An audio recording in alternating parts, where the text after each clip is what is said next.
Edward Snowden, ex-técnico da CIA, Agência Central da Inteligência Norte-Americana, revelou ao mundo documentos que detalham o programa PRISMA, de espionagem online dos Estados Unidos. Em nome da segurança nacional, a agência americana coletou dados de dezenas de milhões de cidadãos de todo o mundo. A ajuda veio de servidores de empresas como Facebook, Google, Microsoft e Yahoo, que recebem incessantemente informações de computadores, laptops, tablets, celulares, câmeras fotográficas e até videogames de internautas de todo o mundo. Para conhecer os impactos desta surpreendente revelação e saber mais sobre segurança digital, vamos conversar com o Pedro Vieira, gerente de produtos da Arcom, Serviços Gerenciados de Segurança, Marcelo Lau, diretor executivo da Data Security, e pela web contamos com mais dois especialistas em segurança da informação, o Alberto Azevedo e o Anderson Tamborim. Eu queria começar com o Pedro. Pedro, como é que essas revelações aí do Edward Snowden pegou a comunidade de segurança no mundo? Deixou claro para a gente que afirmou que nós já sabíamos, né? Que a monitoração de fato é contínua e existe. Tá? Então você tem que ter cada vez mais cuidado com a privacidade. Não é o fato de o que mostrar, é exatamente para quem mostrar. Então existem métodos de você compartilhar só para um pequeno grupo seleto de pessoas a informação. Tá? Que voltando para a segurança, a gente tem uma boa prática que é a necessidade do acesso. Aquela foto, realmente, o teu público do Facebook inteiro precisa saber? Ou só os familiares? Então, seria uma das coisas que eu poderia contribuir. Bacana. E, bom, queria também a participação do Marcelo, que já participou via Skype aqui do programa, hoje está presencialmente aqui. Para você, Marcelo, qual que foi a principal revelação? Bom, eu acho que o fato de deixar claro para o público que existe realmente um processo de coleta de informações, não que venha agora do momento atual da era da informática, mas sim que existe já há muito tempo esses aspectos de inteligência e contra-inteligência que são utilizados hoje não só por governos, mas por empresas privadas também para a diferenciação dos seus produtos. Na hora que nós descobrimos uma coisa dessa, isso também nos ajuda a ponderar sobre questões de espionagem até industrial, espionagem automobilística e demais outros mercados.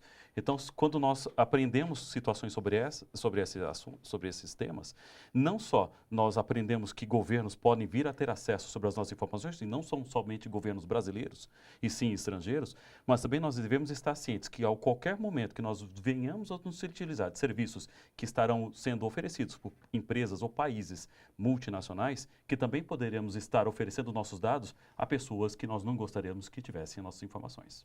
Bacana. Quero convidar, então, o Alberto Azevedo para participar dessa conversa. Quer dizer, não existe almoço grátis, né, Alberto?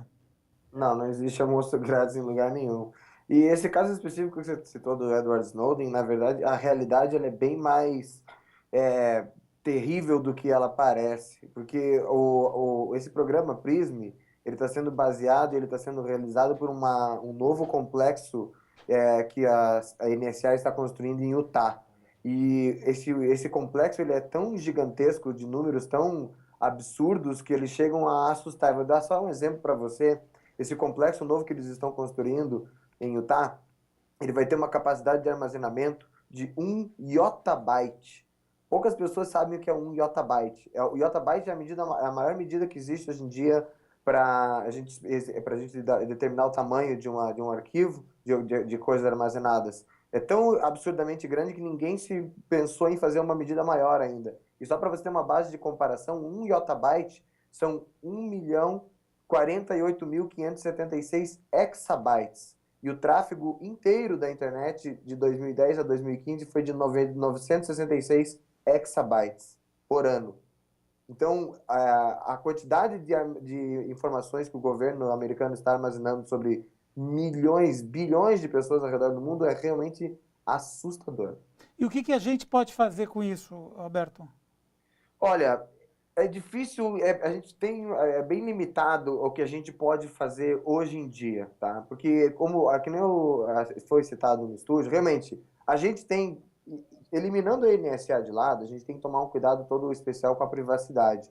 Mas a partir do momento que a gente bota, nesse caso da NSA e do PRISM, desse denúncia do Edward Snowden, não faz muita diferença os dados já estão públicos, você já publicou eles no Facebook, o Facebook vai passar os seus dados direto para o governo americano. Você pode ter usado as opções de privacidade do Facebook para compartilhar só com os seus melhores amigos. Esses dados estão sendo vazados, entre aspas, de maneira ilegal. Só que o governo americano não está fazendo isso ilegalmente. Ele fez isso legalmente. Ele usou medidas altamente questionáveis para conseguir atingir esse objetivo? Sim, usou. Mas não é ilegal. Se nós já tivéssemos o Marco Civil no Brasil, talvez nós não iríamos impedir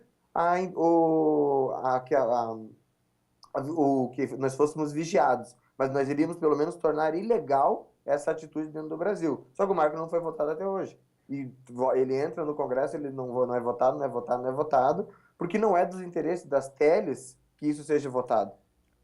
No caso, o Marco Civil aqui no Brasil, né? Bacana, estamos nessa luta aí do Marco Civil. Agora Sim. eu queria chamar o Anderson Tamborim, especialista em segurança da informação da Next Layer. E Isso. você, Anderson? Bom, o que eu tenho a dizer para complementar o que o Alberto já falou, que é o seguinte, essa questão de captura de informações digitais, isso sempre foi olhado com um certo misticismo pelo público. E as empresas sempre também trataram isso daí como algo que, assim, teoria da conspiração. Então, isso traz à tona que os nossos medos mais profundos, eles são reais, eles acontecem diariamente. Hoje, a espionagem digital é vista no mundo corporativo de uma forma muito ampla.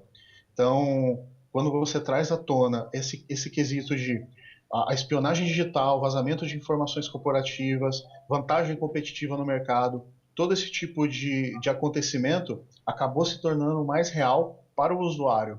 Então, quando a pessoa tem informação de que as suas conversas online, os seus documentos, tudo que ela publica em suas mídias digitais, ela é de acesso por pessoas que muitas vezes ela não gostaria que tivesse esse acesso.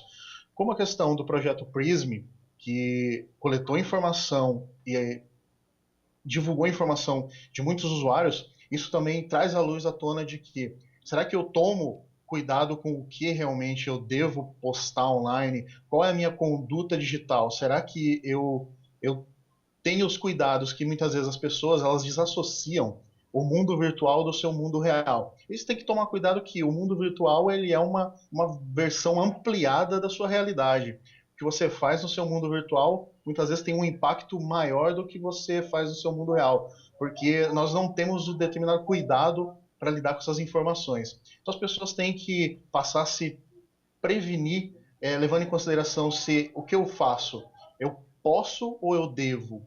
Então acho que as pessoas perguntam muito mais se eu consigo fazer ou se eu devo fazer uso de alguma informação. No caso, smartphone, tablet, hoje a facilidade é muito grande, então ela acaba gerando muita munição para que pessoas mal intencionadas utilizem e acabem prejudicando ela.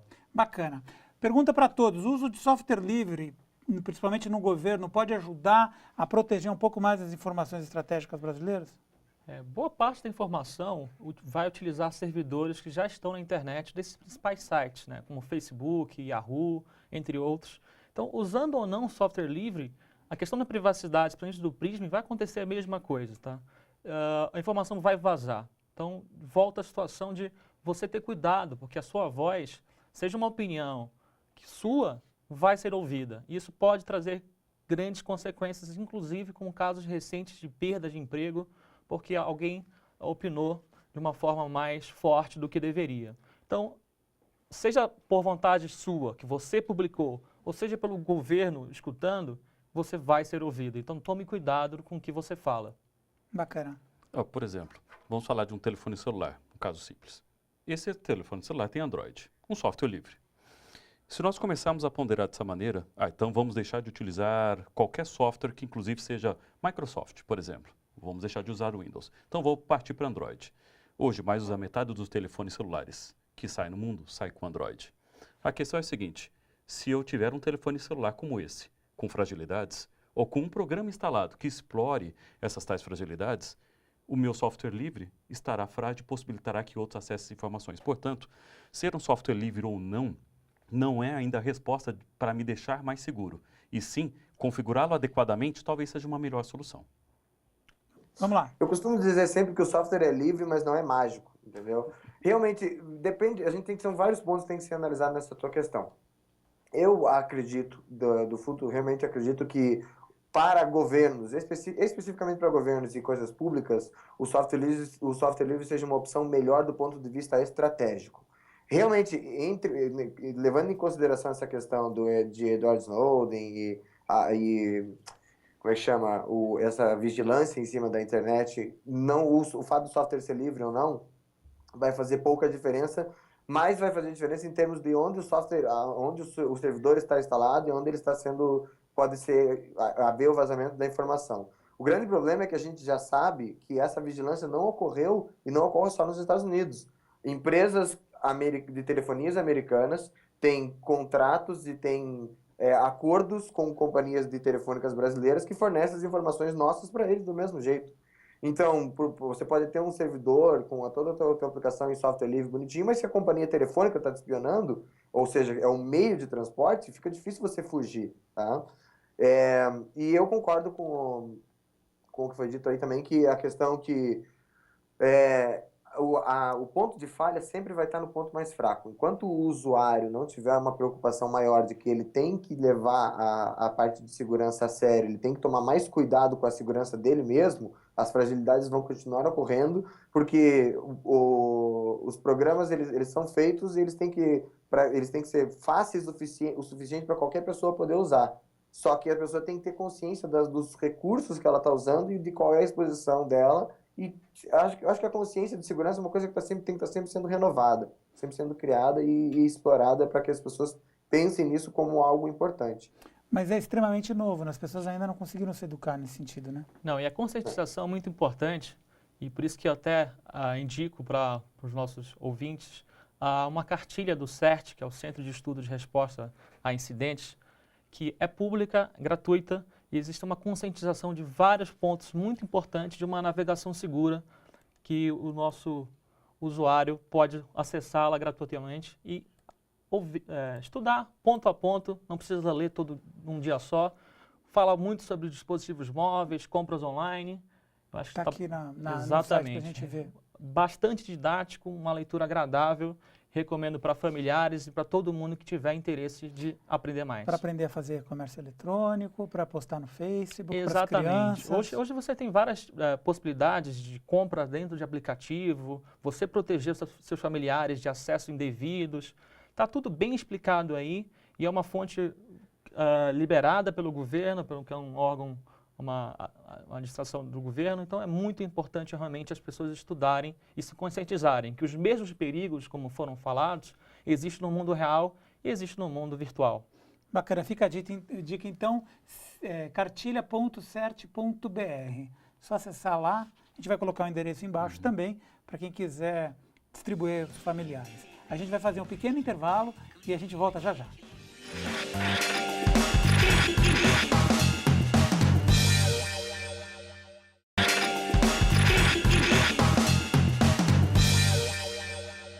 Recentemente, recebemos aqui no Clique Ligue o sociólogo e especialista em redes digitais, Sérgio Amadeu. Além de ressaltar a importância do Marco Civil da internet, ele fez importantes revelações sobre como nossa privacidade está exposta na internet. Acompanhe esse tutorial que virou já referência na web. Essa apresentação quer mostrar como é a violação da privacidade feita aqui no Brasil. Vocês sabem que o Snowden denunciou um esquema de espionagem, foi amplamente divulgado na imprensa, e ele revelou esse grande esquema de espionagem promovido pelo governo dos Estados Unidos. As autoridades brasileiras, elas disseram que ficaram completamente indignadas. Vários ministros prometeram tomar medidas para evitar que as nossas informações fossem escaneadas e analisadas pelas agências americanas. Mas será que o governo brasileiro está tomando mesmo as providências para proteger nossas informações e nossa privacidade? Parece que não. O esquema de espionagem massivo só foi possível com o apoio de grandes corporações de tecnologia. Uma das principais empresas que colabora e colaborou com a espionagem norte-americana foi a Microsoft. A política de privacidade do Windows e de outros produtos da Microsoft faz as denúncias do Snowden parecerem menores. Eu vou mostrar para vocês com atenção o que a Microsoft diz sobre qual tipo de privacidade ela garante aos usuários, por exemplo, do sistema operacional Windows. Então repare aqui, ó, política de privacidade do Windows e olha aqui, ó, coleta e uso de suas informações, coleta e uso de informações e sobre o seu computador. Repare que eles deixaram isso claro já de cara no site. E por que você não acha isso? Porque você jamais ia imaginar que política de privacidade tem coleta das suas informações. A Microsoft pode acessar e divulgar informações sobre você, incluindo o conteúdo de suas comunicações. A Microsoft também diz claramente que ela manda esses dados para sua matriz nos Estados Unidos. Observe que os usuários de Windows, eles tinham e têm suas informações coletadas e entregues também para outras empresas por motivos comerciais e com a finalidade de responder solicitações legítimas. Solicitação de quem?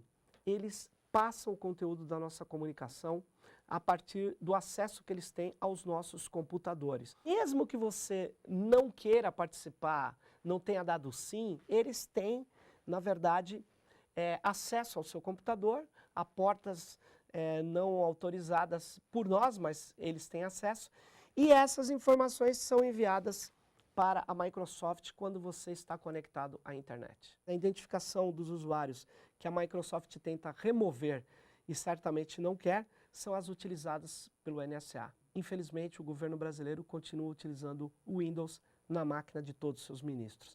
Agora, se o Marco Civil fosse votado, não impediria espionagem, é verdade, mas tornaria ilegal as ações no Brasil dessas filiais de corporações que usam nossas informações pessoais sem o nosso consentimento efetivo e sem a nossa autorização.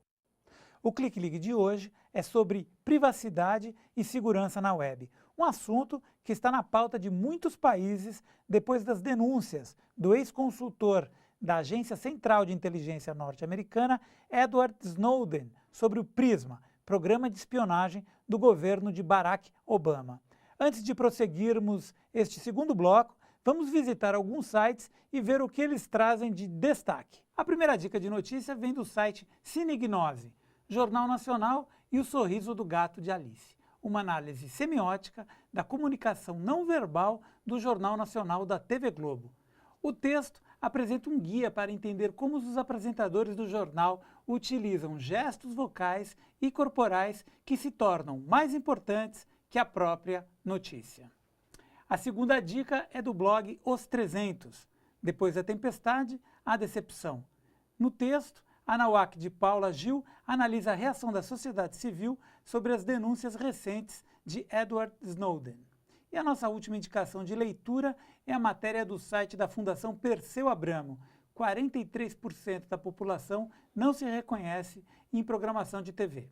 A matéria apresenta os resultados da pesquisa Democratização da Mídia, realizada pelo Núcleo de Estudos e Opinião Pública da Fundação, e mostra, por exemplo, que 71% da população são favoráveis a que haja mais regras para se definir a programação veiculada nas TVs. Depois dessa leitura, vamos voltar ao nosso tema, privacidade e segurança na web. Quem nos ajuda a compreender esse universo é o Pedro Vieira, gerente de produtos da Arcom, Serviços Gerenciados de Segurança, Marcelo Lau, diretor executivo do Data Security, e os especialistas em segurança, Alberto Azevedo e Anderson Tamborim. Estamos de volta aqui. Eu queria chamar um assunto com vocês, que é a questão do Marco Civil da internet, a importância do Marco Civil para a população, para a internet no Brasil. Quem gostaria de contribuir aí? Bom, eu posso comentar um pouco sobre o Marco Civil. Eu cheguei a ir algumas vezes a Brasília para tratar desse assunto, inclusive na Câmara dos Deputados. Qual é o grande impasse, né? Hoje, apesar de se dizer que nós temos uma legislação que trate sobre a questão de crimes eletrônicos, vulgo Lei Carolina Dickmann, isso está longe de ser ainda uma legislação do que nós precisamos. O Marco Civil simplesmente é o ponto de partida inicial para definir conceitos que hoje não se tem na questão jurídica dos aspectos tecnológicos. Hoje, nós somos da área de tecnologia, mas os juristas pouco entendem o que nós falamos, muitas vezes. Não se fala em português, se fala em tecniquez. Quando não se entende termos e dados como internet, como smartphones, como comunicação e demais outros pontos, fica difícil tipificar o que é crime e o que não é crime. Marco legal é só isso. Se nós entrarmos em consenso e convencemos a legislação a tornar isso como algo vigente, nós poderemos definir as leis sobre esse marco legal. Por que está tão difícil aprovar, Alberto? Tá difícil aprovar um marco civil porque ele entra em conflito com o interesse das teles. Então o que acontece é assim, o marco civil é como se fosse uma constituição da internet. Ele vai pegar e vai dizer quais são os direitos que as pessoas têm, o que aquelas pessoas têm direito a ter na internet de acesso, como é que elas têm que se portar, etc e tal. Então o marco civil vai definir, por exemplo, ele passa por pontos muito importantes, como por exemplo a neutralidade da rede. Ou seja, a operadora não pode tratar diferente eu, que uso a internet extensivamente 24 horas por dia, e uma pessoa que usa menos a internet. Ou ela não pode tratar de maneira diferente uma pessoa que gosta de ver vídeos na internet, ou uma pessoa que gosta de simplesmente acessar sites. Então, se você respeitar a neutralidade, dizendo que você oferece aquela conexão para que a pessoa faça o que ela bem entender com ela, que você tem que prezar aí por certos níveis de qualidade, e tem que tratar todos igualmente, não é do interesse. As teles que preferem e gostariam imensamente de poder vender as coisas assim, ó, eu vou vender um pacote para você que usa pouco a internet e vou vender um pacote mais caro para você que usa bastante para baixar vídeo, para baixar torrent, etc e tal. A gente já vê hoje em dia as operadoras, as telefônicas, usando técnicas de bloqueio para tentar diminuir a velocidade quando elas percebem que o usuário está baixando torrent pela rede. E o Marco Civil tornaria isso ilegal, isso não é do interesse delas.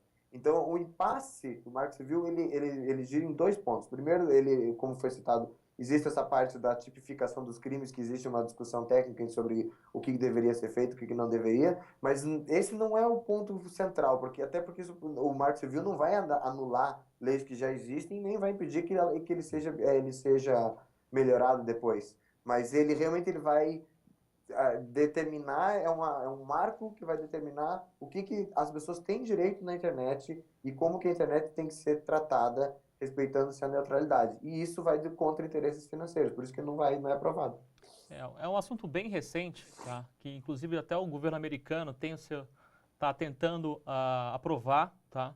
O passo que nós demos, que foi a tipificação, que foi a Carolina Dickmann, vulgarmente chamada lei, já foi muito importante para a gente. Eu acho que, naturalmente, em pouco tempo, a gente vai ter novas leis como marcos que nós estamos comentando, que vão ajudar cada vez mais a manter nossa privacidade, a facilitar o uso dessa ferramenta que não dá para viver sem ela, sem a internet hoje em dia. Então, acho que foi um passo muito importante que já foi dado. Bacana.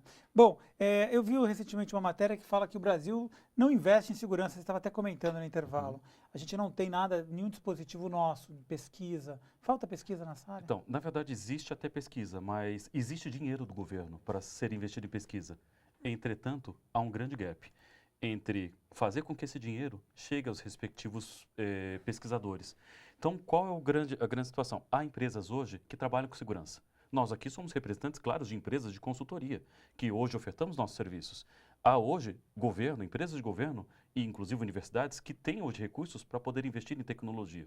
Só que a grande dificuldade é o seguinte, hoje não se dá valor para um pesquisador. Eu sou mestre, mas ninguém me dá mais valor por eu ter essa titulação. Se eu fosse um doutor, também ninguém me daria mais valor por ter uma titulação maior. Infelizmente, a pesquisa aqui no Brasil acaba não se tornando uma pesquisa aplicada para ser utilizada dentro do mercado de trabalho. E a gente fala, se esse dinheiro, mesmo fundo perdido, fosse utilizado para essa destinação, tendo tantas necessidades, certamente nós nos beneficiaríamos de uma maneira sem igual. E a gente fala que o maior beneficiado seria a população brasileira. Eu tenho uma pergunta aqui da Andréa Maiara, de São Bernardo do Campo.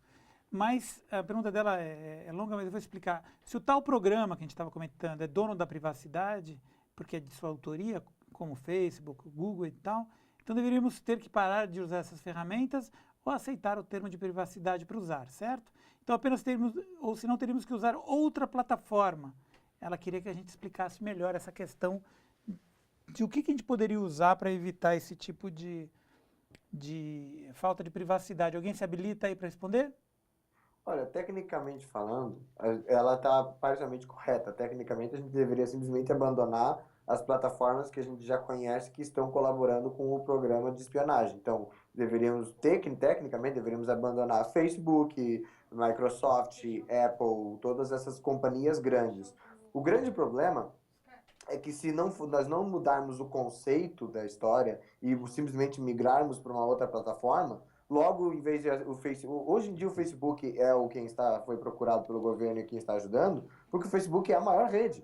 A hora que ele deixar de ser, vai ser a outra empresa. Enquanto tiver uma empresa por trás, o governo vai chegar nessa empresa e vai querer tentar pegar as informações dela.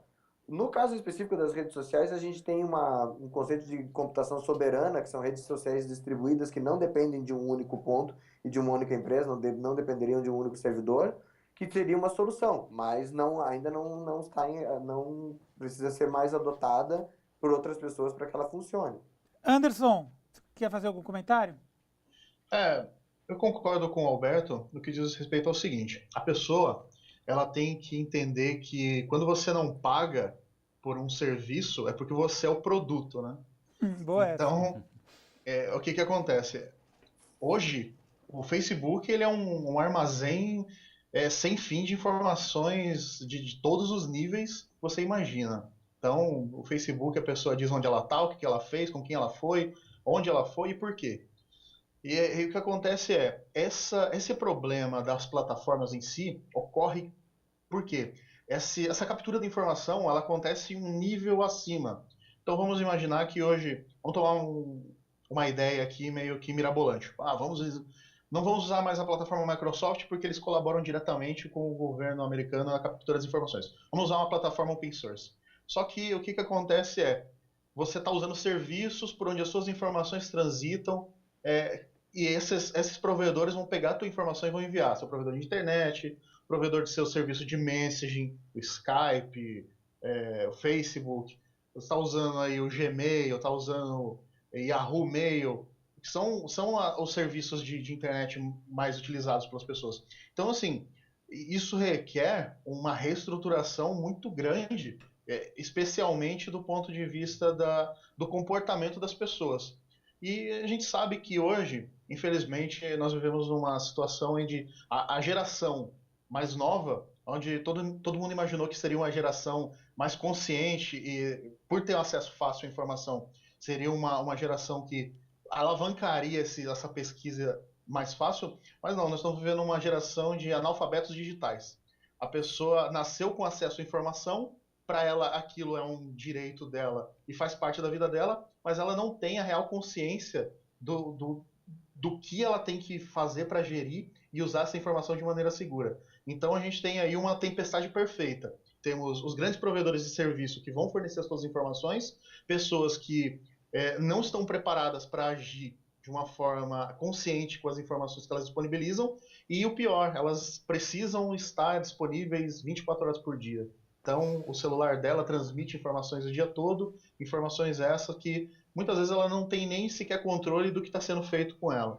Então, é uma tempestade perfeita. Bacana. Bom, então vamos respirar um pouquinho, né? Depois dessas informações, e a gente volta aí, depois do intervalo, com algumas alternativas, inclusive de segurança, para a gente navegar com mais tranquilidade. Por um pequeno intervalo, a gente volta, gente.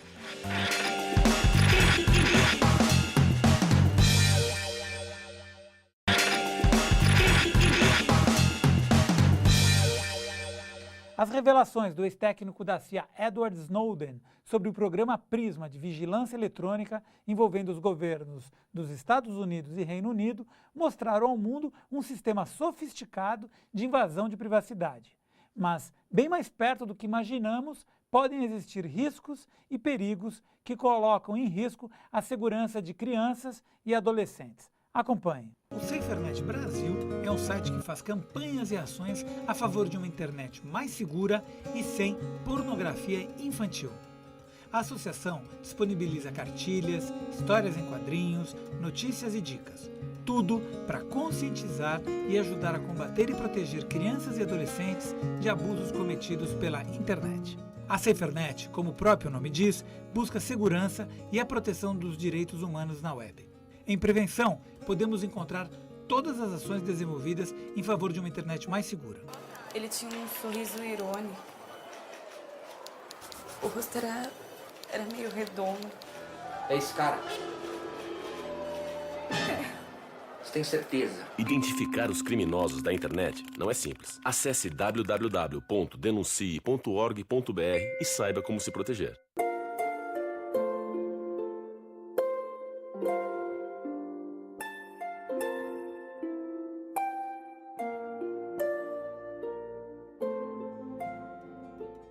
Entender os riscos e perigos que a internet pode nos trazer é fundamental para aprender a se proteger e se divertir mais na internet. Ainda mais se tratando de um universo que cresce a cada dia com novos recursos e possibilidades. Gostou dessa dica? Então compartilhe. A cada dia, mais brasileiros usufruem do acesso à internet. Com isso, cresce também o número de pessoas que já sofreram ou conhecem alguém que tenha sido vítima de crime digital. Para mostrar como você pode e deve se proteger das ameaças digitais, estamos batendo um papo aqui com um time de craques especialistas. O Pedro Vieira, gerente de produtos da Arcom, serviços gerenciados de segurança, Marcelo Lau, diretor executivo da Data Security, e pela web participam os especialistas em segurança da informação, Alberto Azevedo e Anderson Tamborim. Eu queria pedir então para esses 4 ninjas que estão aqui com a gente, que dessem dicas valiosas aí para a gente ter sempre na hora de ligar o smartphone, o computador, o videogame, o celular, etc. Eu queria começar então aqui pelo Pedro Vieira. Bom, os navegadores, que são os programas que nós acessamos a internet, tem várias opções. Chrome, Exatamente. Safari, Internet Explorer. Tal. Todos eles têm a opção do modo de utilização anônima, ou seja, não vai ter nenhum rastreio de informação local no computador, o que já é muito importante. Nada vai ser salvo naquela seção que você está utilizando. Alguns desses ainda têm uma opção de Do Not Track, que é o não rastreio no servidor. Ou seja, você vai garantir uma utilização realmente anônima, com nenhum rastreio, seja no computador local ou no servidor. Uma outra coisa muito importante, seja na sua casa ou no acesso público, num quiosque, no cybercafé, é fazer o logout, ou seja, desconectar a sua sessão. Você acessou o seu e-mail, o Facebook, não importa, saia dessa sessão para nenhuma outra pessoa ter acesso às suas informações. Na house, exatamente. Lugar que você Isso é uma boa prática que nós mesmos temos que fazer, seja no celular, não deixar as senhas salvas. Eu sei que é difícil, mas é uma boa dica para os nossos ouvintes. Marcelo? Bom, eu acho que eu vou dar dicas para o celular, porque e celular e tablet. Primeiro, proteja o seu celular com senha. Comece por aí. Se você protege o seu celular com uma senha, mesmo aquela que seja de rabisco, substitua essa senha por alguma coisa que seja numérica. Sabe por quê? Quando você fica com o dedo um pouquinho mais babado, vai ficar um rastro. Eu tenho somente 2 alternativas para descobrir a sua senha. Ou é de lá para cá, ou é de cá para lá. Tendo o seu smartphone ou seu tablet, não deixe qualquer um instalar programas dentro do seu celular. Nem você mesmo, né? Na verdade, você deve tomar muito cuidado com as fontes dos seus programas, principalmente aqueles de entretenimento. As pessoas tendem a baixar muito mais jogo do que qualquer outra Por coisa. exemplo, Google Play e App Store, pode? Pode, só que isso não garante que todos os programas que venham de lá sejam bons. Alguns podem conter algo que seja inadequado ou até perigoso para você. Mesmo nessas 2 lojas? Mesmo. Então, confie na questão da reputação, verifique a quantidade de pessoas que já baixaram aquele software, porque muitos tentam se fazer passar por programas conhecidos, como Angry Birds, como até um conector para acessar o Facebook. E aí, mais do que isso, na medida do possível, não permita que outras pessoas instalem programas, porque esse seu celular, uma vez que tem um programa instalado, ele pode vir a capturar todas as imagens pela câmera, pode vir a gravar todo o áudio pela câmera, pelo microfone, e inclusive rastrear onde você está ou deixou de estar. Portanto, ele pode ser utilizado para, inclusive, você instalar um programa caso você tenha um furto. Mas alguém pode rastrear toda a sua vida caso instale um programa que permite saber o que você faz ou deixa de fazer. Ele é a sua vida, mais do que o seu próprio computador pessoal. Bacana. Queria agora uma participação do Alberto. Vamos lá, Alberto. Olha, o que eu posso tentar deixar de conselho para as pessoas é bem aquilo que até o colega falou anteriormente. Eu acho que o bom senso, o cuidado, você está na internet, a internet é um lugar público, você tem que tomar muito cuidado com as informações que você expõe lá. Se a gente deixar um pouco, porque esse negócio da NSA são para pessoas que a NSA está interessada em espionar por algum motivo. Isso não engloba a grande maioria das pessoas. Mas a internet tem outros perigos que não só essa parte de rastreio da NSA. Então, você ter um bom senso na hora do que tipo de informação você posta, que tipo de informação você não posta na internet, é muito importante. Eu também queria deixar para quem quiser acessar e tiver interesse, não, mas eu me preocupo com o governo brasileiro, o governo americano, seja lá quem for me espionando na internet, tem um site que chama-se prism-break.org, que ele passa um por um todos os programas, desde navegador, programas de bate-papo, rede social, todos os programas, de ponto a ponto, sistema operacional, quais são as alternativas que você tem para sofrer e tentar sair fora dessa vigilância que se instaurou hoje em dia. Bacana, Anderson. Bom, eu acho que uma dica importante que nunca é muito dizer é que as pessoas têm que manter o mínimo possível o seu computador seguro. Então, você tem que tomar cuidado se o seu sistema operacional está sempre atualizado, se os programas que você usa estão sempre nas versões mais recentes, porque isso você evita de estar usando programas vulneráveis que podem ser facilmente explorados por alguém mal intencionado. E além de tudo, os mesmos cuidados que você tem na sua vida real, a mesma coisa que você não sai para andar num beco escuro sozinho porque é perigoso, só toma cuidado com os sites que você acessa, você verificar se, por exemplo, pessoas que fazem compras online, toma cuidado se o site te provê alguma informação para você poder verificar se ele é um site autêntico, confiável, você não colocar suas informações de cartão de crédito em algum site que pode ser só uma fachada para roubo de informação, e toma muito cuidado com aplicações que você faz download na sua máquina, porque é muito comum as pessoas fazerem downloads em sites, inclusive de pirataria, porque ela não quer pagar pelo software, ela baixa o software lá, a versão que está craqueada, enfim, mas sempre vem alguma coisa junto que pode se instalar na sua máquina e dar acesso a alguém, algum tipo de trojan, algum aplicativo que vai coletar as suas informações bancárias e enviar para um atacante. Então você tem que sempre manter o seu sistema operacional, seus programas e antivírus sempre atualizado e tomar como precaução sempre usar o bom senso. Você sempre pensar um pouco antes de sair clicando no que você recebe por e-mail ou que você vê por aí na internet. Você tem que tomar um pouco de cuidado, que o bom senso sempre vai ajudar você antes de qualquer outro tipo de sistema de proteção. E fica a dica do ClickLeak também, que quando você for compartilhar alguma foto que você tirou com o teu smartphone, seja um iPhone, um Android, você deve desabilitar. Vamos mostrar aqui para as pessoas que estão aqui com a gente.